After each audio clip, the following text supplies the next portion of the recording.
Hello everyone, welcome to this lecture. আজি আমি এইটো ভিডিঅ'ত ক্লাছ 10 মেথছৰ চেপ্টাৰ 3 দুটা চলকত ৰৈখিক সমীকৰণৰ জোৰ এই চেপ্টাৰৰ অনুশীলনী 3.3 ৰ কুৱেশ্যন কেইটামান আছে সেইকেইটা ডিছকাছ কৰিম। সো আমি ভিডিঅ' ষ্টাৰ্ট কৰাৰ আগত মই এটা জাননী দিব বিচাৰোঁ যে মোৰ চেনেলত ক্লাছ 10 ৰ চেপ্টাৰ 1 ৰ পৰা আৰম্ভ কৰি চেপ্টাৰ 15 লৈকে সকলো চেপ্টাৰৰ ডিটেইল ভিডিঅ' সলিউশন তোমালোকে পাবা। মই অলৰেডি চেপ্টাৰ 1 আৰু চেপ্টাৰ 2 ৰ ভিডিঅ' বনাই ৰাখিছোঁ, যদি চোৱা নাই তেতিয়াহ'লে প্লেলিষ্টৰ পৰা চাই ল'বা বা মই ডেছক্ৰিপশ্যনত লিংক দি দিম, তাৰ পৰা ক্লিক কৰি চাব পাৰা। আৰু মোৰ চেনেলত তোমালোকে প্ৰতিটো চেপ্টাৰৰ MCQ কুৱেশ্যন পাবা। মই প্ৰতিটো চেপ্টাৰৰ MCQ কুৱেশ্যন ডিছকাছ কৰিম।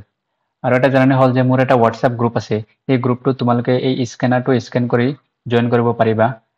বা মই ডেছক্ৰিপশ্যনত লিংক দি দিম, তাৰ পৰাও তোমালোকে ক্লিক কৰি গ্ৰুপটোত জইন হ'ব পাৰিবা। গ্ৰুপটোত তোমালোকে মেথছ ৰিলেটেড যিকোনো ডাউটসমূহ সুধিব পাৰিবা। যদি কিবা কুৱেশ্যন তোমালোকে কৰিব পৰা নাই, যিকোনো MCQ কুৱেশ্যন হওক বা যিকোনো অনুশীলনী কুৱেশ্যন হওক, যদি তোমালোকে কৰিব পৰা নাই তেতিয়াহ'লে মোক গ্ৰুপটোত সুধিলে মই চেষ্টা কৰিম তোমালোকৰ কুৱেশ্যনটো সলভ কৰি দিয়াৰ কাৰণে। বা তোমালোকে মেথছ ৰিলেটেড যিকোনো ডাউট মোক সুধিব পাৰিবা এই গ্ৰুপটোত। সো যিসকল ইণ্টাৰেষ্টেড আছা গ্ৰুপটোত জইন হৈ ল'বা। সো আহা আমি ভিডিঅ'টো ষ্টাৰ্ট কৰোঁ। সো আমি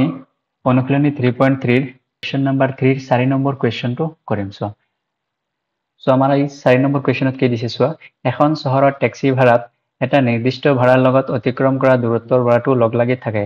10 কিলোমিটাৰ দূৰত্বৰ বাবে দিবলগীয়া ভাড়া 105 টকা আৰু 15 কিলোমিটাৰ ভ্ৰমণ এটাৰ বাবে দিবলগীয়া ভাড়া হ'ল 155 টকা। নিৰ্দিষ্ট আৰু প্ৰতি কিলোমিটাৰ ভ্ৰমণৰ এটাৰ ভাড়া কিমান হ'ব ওলাব লাগে। আৰু তাৰপিছত কৈছে আমাক 25 কিলোমিটাৰ দূৰত্বৰ ভ্ৰমণ কৰিবলগীয়া মানুহ এজনে ভাড়া কিমান দিবলগীয়া হ'ব।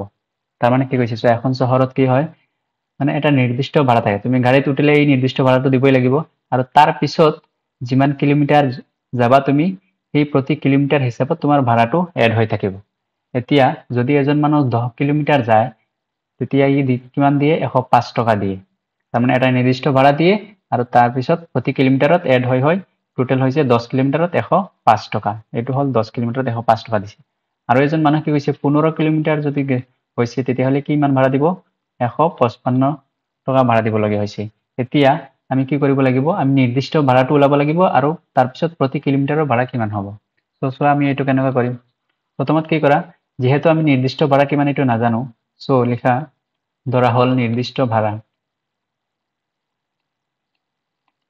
ধৰা হ'ল নিৰ্দিষ্ট ভাড়া, লিখা প্ৰতি কিলোমিটাৰৰ ভাড়া।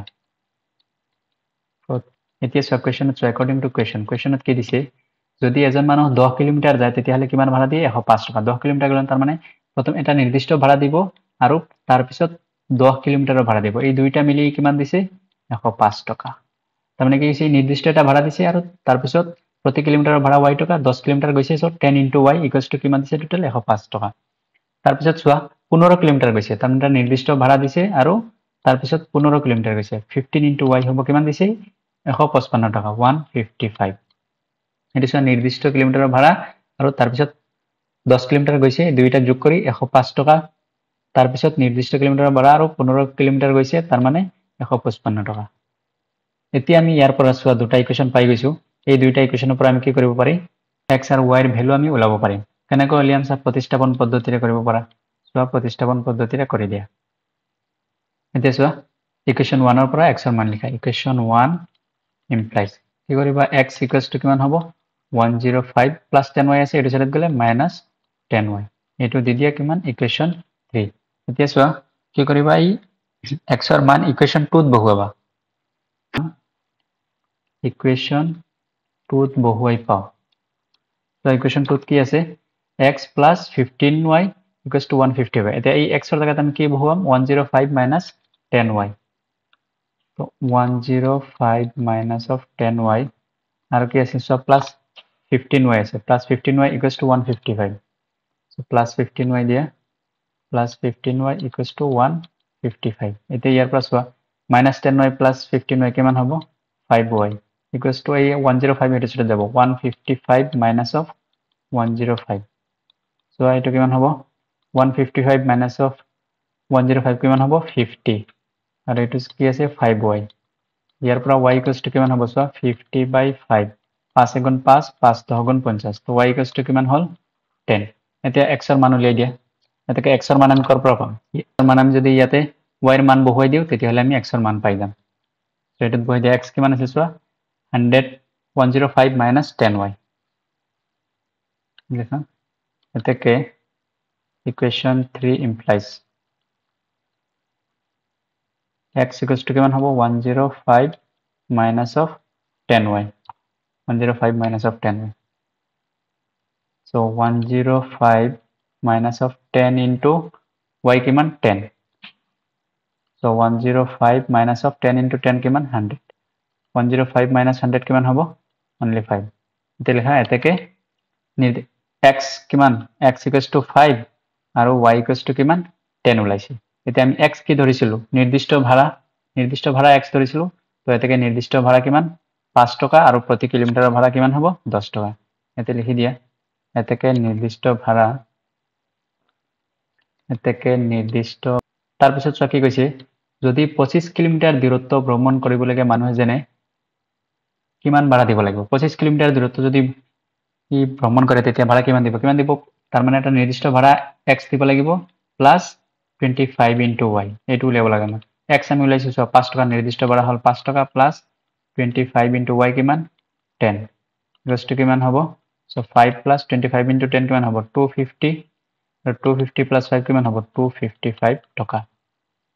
হ্যাঁ এটাকে 25 কিলোমিটার দূরত্ব কৰিবলগীয়া মানুহ এজনে বা 255 টকা ভাড়া দিব লাগিব সো এটো হল আমাৰ 4 এৰ সলিউশন এতিয়া চোৱা 5 নম্বৰ কৰিম 5 নম্বৰত কি দিছে চোৱা এটা ভগ্নাংশত যদি লব আৰু হৰ উভয়তে 2 যোগ কৰা হয় তেন্তে ভগ্নাংশটো হয় 9/11 যদি লব আৰু হৰ উভয়তে 3 যোগ কৰা হয় তেন্তে ভগ্নাংশটো হয় 5/6 এতিয়া আমি ভগ্নাংশ ওলাব লাগে ভগ্নাংশটো আমি কি নাজানো সো লিখা ধৰা হল ভগ্নাংশ কেনেকৈ লেখে x by y সো ইয়াতে লিখা ধৰা হল ভগ্নাংশটো এই কোৱেশ্চনত কি কৈছে চোৱা according to কোৱেশ্চনত কৈছে যদি লব আৰু হৰ এইটো হল আমাৰ কি লব আৰু এইটো হল হৰ যদি লব আৰু হৰত কি হয় উভয়ে 2 যোগ কৰা হয় এতিয়া 2 যোগ কৰি দিয়া according to কোৱেশ্চন লবত 2 যোগ কৰা হৰতো 2 যোগ কৰা তেতিয়াহলে ভগ্নাংশটো কিমান হ'ব 9/11 হৈ যায় এতিয়া চোৱা ইয়াত কি কৰা এইটো বজ্ৰপূৰণ কৰি দিয়া এইটো লগত এইটো পূৰণ কৰা এইটো লগত এইটো পূৰণ কৰা চোৱা 11 into x কিমান হ'ব 11x 11 into 2 কিমান হ'ব 22 তাৰপিছত চোৱা 9 into y তাৰ মানে 9 এই দুইটাৰ লগত পূৰণ হ'ব 9 into y কিমান হ'ব 9y plus 9 into 2 কিমান হ'ব 18 ইয়াৰ পৰা চোৱা 11x এই 9y এইটো সাইডত লৈ আহা 9y 22 এইটো সাইডত লৈ যা চোৱা 18 আৰু plus 22 আছে minus 22 কিমান হ'ব 18 minus 22 তো ইয়াৰ পৰা কিমান হ'ব চোৱা 11x minus 9y equals to কিমান হ'ব minus of 4 আৰু চোৱা কি কৈছে যদি লব আৰু হৰ উভয়তে 3 যোগ কৰা হয় এতিয়া 3 যোগ কৰা x plus 3 লব আৰু হৰত 3 যোগ কৰা কিমান হ'ব ভগ্নাংশটো 5/6 হয় তো এতিয়া বজ্ৰপূৰণ কৰি দিয়া 6 into x কিমান হ'ব 6x 6 into 3 কিমান হ'ব 18 তাৰপিছত চোৱা 5 into y কিমান হ'ব 5y আৰু 5 into 3 কিমান হ'ব 15 ইয়াৰ পৰা চোৱা 6x minus of 5y equals to কিমান হ'ব চোৱা plus 18 আছে হেৰি জাৰত গলে minus 18 তো 6x minus of 5y equals to কিমান হ'ব -3 এতিয়া চোৱা এই দুটা ইকুৱেশ্যন পাই গলো আমি এই দুইটা ইকুৱেশ্যন কি কৰা সলভ কৰি x আৰু y এৰ মান উলিয়াই দিয়া x আৰু y এর মান উলাই গেলে আমি ভগ্নাংশটো পাই যাম ইয়াতে বহাই দিম তে চোৱা কেনেকৈ কৰিম ইয়াৰ পৰা x এৰ মান উলিয়াই দিয়া ইকুৱেশ্যন 1 implies ইকুৱেশ্যন 1 ত কি দিছে 11x minus 9y equals to -4 equation 1 implies 11x minus 9y equals to কিমান আছিল -4 ইয়াৰ পৰা x এর মান উলিয়াই দিয়া 11x equals to কিমান হ'ব -4 -9y আছে এটো সাইডত গলে +9y তাৰপিছত ইয়াৰ পৰা x equals to কিমান হ'ব চোৱা 9y minus of 4 আৰু 11 তলত দিয়া তো এইটো হল আমাৰ x ইকুৱেশ্যন 3 দি দিয়া এতিয়া x এৰ মান আমি কি কৰিম এই এটোত বহুৱাই দিম এটোত বহুৱাই y এৰ মান উলিয়াই দিম কি আছে 6x minus 5y ইকুৱেশ্যন 2 কি আছিল 6x minus 5y minus 3 6x minus 5y minus 3 আছে equals to -3 এতিয়া চোৱা x এৰ জায়গাত আমি কি বহুৱাম এইটো বহুৱাই দিম তো 6 into x এৰ জায়গাত বহুৱা 9y minus of 4 divided by 11 minus of 5y equals to কিমান minus of 3 তাৰপিছত চোৱা কি কৰিবা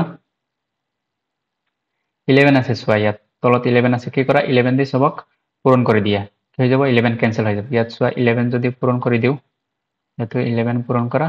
ইয়াতো 11 পূৰণ কৰা চোৱা এইটো 11 কেনসেল হ'ব কি হ'ব থাকিব ইয়াত 6 দি ইয়াক 9 পূৰণ কৰা চোৱা কিমান হ'ব 54y 6 দি 4 পূৰণ কৰা 6 4 গুণ কিমান 24 তাৰপিছত চোৱা 11 দি 5 ক পূৰণ কৰিলে কিমান হ'ব 5 11 গুণ 55 55y ইকুৱেলছ টু কিমান হ'ব 3 11 গুণ 33 মাইনাছ আছে আগত সব 33 এতিয়া চোৱা দিস ইমপ্লাইজ তাৰপিছত লিখা চোৱা 54y আৰু মাইনাছ 55y কিমান থাকিব minus of y equals two minus of 33 আৰু চোৱা মাইনাছ 24 আছে এইটো সাইডত গলে প্লাস কিমান হ'ব 24 হৈ যাব ইয়াৰ পৰা চোৱা minus of y equals to কিমান হ'ব this implies y equals to চোৱা minus minus cancel y equals to কিমান হ'ব 9 তেছ y আমি 9 পাই গলো তে x ৰ মান আমি কত কেনেকুৱা পাম এই ইয়াতে চোৱা ইয়াতে যদি y ৰ মান বহাই দিও তেতিয়াহলে x ৰ মান পাই যাম এতেকে ইকুৱেশ্যন 3 ইমপ্লাইজ কি কৰা চোৱা x ইকুৱেলছ টু কিমান হ'ব 9 ইনটু y আছে y ৰ মান কিমান পাইছো 9 9 into 9 minus of 4 divided by 11 9 9 গুণ কিমান 81 81 minus of 4 divided by 11 81 minus 4 কিমান হ'ব 77 ডিভাইডেড বাই 11 11 দি এক কাটাচোন 11 গুণ 11 11 7 গুণ কিমান 77 x ইকুৱেলছ টু কিমান পাইছো 7 তেছ x ইকুৱেলছ টু 7 পালো আৰু y ইকুৱেলছ টু কিমান 9 পালো এটাকে ভগ্নাংশটো আমি কি ধৰিছো x বাই y ভগ্নাংশটো আমি x বাই y ধৰিছো এটাকে লিখা এটাকে ভগ্নাংশটো হ'ব x কিমান 7 আৰু y কিমান 9 এটাকে ভগ্নাংশটো 7 বাই 9 তাৰপিছত কোৱেশ্চনটো চোৱা তাৰপিছত দিছে আজিৰ পৰা 5 বছৰ পিছত জেকবৰ বয়স তেওঁৰ পুত্ৰতকৈ 3 গুণ হ'ব 5 বছৰ আগতে জেকবৰ বয়স তেওঁৰ পুত্ৰতকৈ 7 গুণ আছিল তেওঁলোকৰ বৰ্তমান বয়স কিমান উলিয়াব লাগে এতিয়া জেকবৰ বয়স আমি কিমান নাজানো তাৰ পুত্ৰৰ বয়সও নাজানো সো প্ৰথমতে কি লিখা ধৰা হল জেকবৰ বৰ্তমান বয়স ধৰা হল ধৰিছো x ঠিক আছে আৰু তেওঁৰ পুত্ৰৰ বৰ্তমান বয়স আমি ধৰিছো y এতিয়া কি কৈছে আজিৰ পৰা 5 বছৰ পিছত মানে বৰ্তমান বয়স 5 বছৰ পিছত এতিয়া যদি x হয় 5 বছৰ পিছত বয়স কিমান হ'ব x + 5 হ'ব 5 বছৰ পিছত কিমান হ'ব x + 5 5 বছৰ পিছত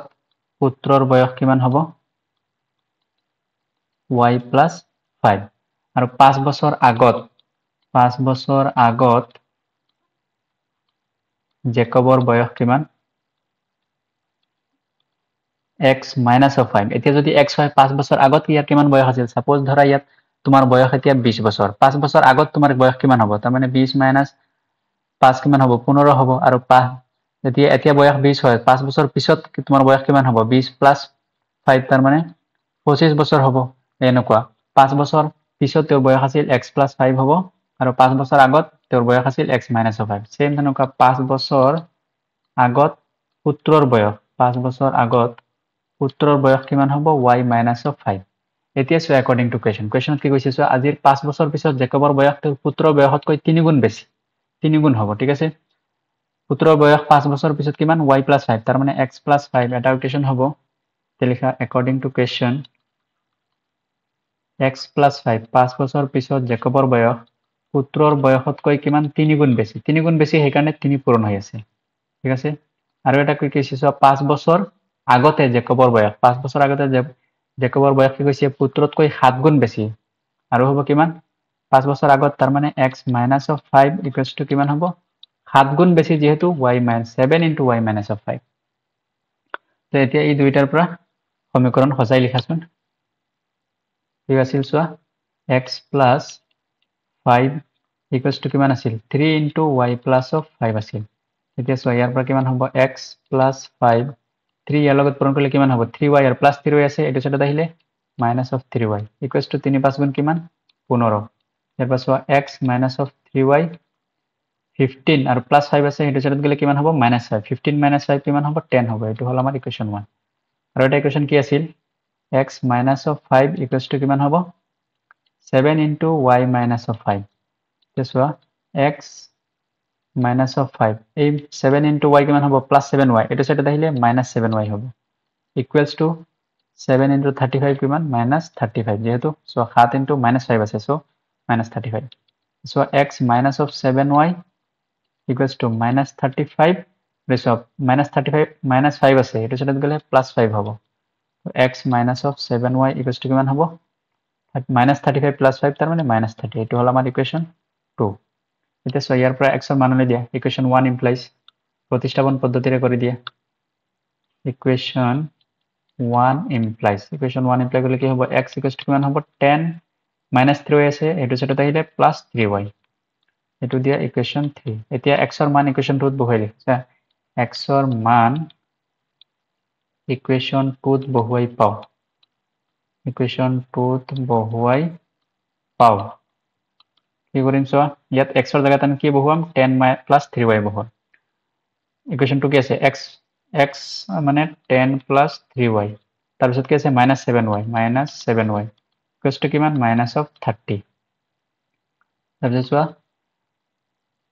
plus 3y আৰু -7y কিমান হ'ব -4y আৰু কি আছে চোৱা -30 আছে -30 লিখা so +10 আছে এটো সেটা দিলে কি হ'ব -10 হ'ব this implies চোৱা -4y equals to কিমান হ'ব -40 so এই minus minus cancel y equals to কিমান হ'ব 40 by চোৱা 4 আছে 4 4 গুণ 4 4 10 গুণ 40 y equals to কিমান হ'ব 10 y যদি 10 হয় তেতিয়াহলে ইয়াতে বহাই দিয়া x ৰ মান পাই যাবা x equals to কিমান আছিল 10 plus 3y x equals to কিমান 10 plus of 3y 10 plus of 3 into y কিমান 10 চোৱা 10 plus 3 into 10 কিমান 30 আৰু 10 plus 30 কিমান হ'ব 40 এতোহে এতেকে জেকবৰ বয়স কিমান x equals to 40 আৰু যদি ভিডিওটো ভাল লাগিছে তেতিয়াহলে চেনেলটো সাবস্ক্ৰাইব কৰি দিবা থ্যাংক ইউ